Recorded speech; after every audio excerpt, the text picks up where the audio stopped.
I'll share one quick story with you. We're almost finished, but I'll share a quick story with you about not always getting it right.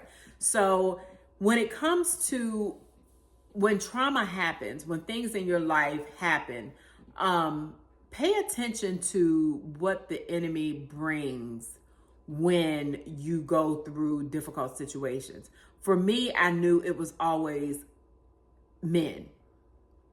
So whenever I would go through something traumatic, there were always relationships. There were always men that would come around, or, you know, I would meet or something like that. And that's another thing. Identify what the enemy uses, so that even, you know, if you experience something else in life, when that thing comes around, when you're at the point where you're healed, you can identify, we're not doing this again, devil. I already know, I know what you try to use to bait me in, to get back off a track. And we're not going for that. So identify what the enemy uses. He's not that clever. So he's going to use the same thing. It may come in a different package, but he will use the same thing, same spirit, to try to bait you back into falling out of and detaching from God. So with me, it was always men. It was relationships. And I can remember even in the process, we moved to Texas, and by this point it was 2021. So I'd already been in my journey of healing 2019, and we moved to Texas in 2021. So 2021, I'm like, okay, God, I'm, you know, making sure I'm following his plan. And, you know, even that was a process, letting people go and just being one-on-one with God.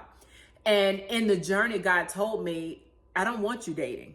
I don't want you to have any relationships with no man, no relationships at all. It's just you and me. And I moved here in 2021 in Texas. And here we go. I met a guy, very cool guy, nice guy, helpful, just great guy. And, you know, we started talking on the phone and, you know, became good friends. And, you know, before you know it, he's texting me and we're talking on the phone every day. And it's like, okay, what's going on? And, you know, he came to hang up my TV on the wall at my home, and, you know, really good guy.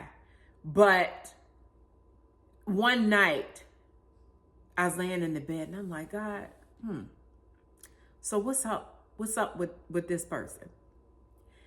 And God said, what are you doing? I told you, no dating. I don't care how good it is. I told you, it's just me and you. You got to let that go. So what did I do? I let it go. I had to let it go. So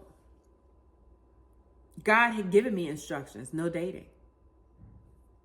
And I recognized that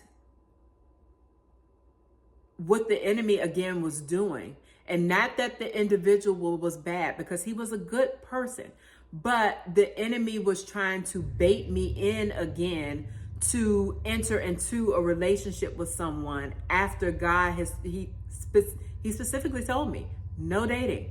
In this journey of your healing, of you getting back to where I need you to be, there is no dating. The next man that you will date will be your husband.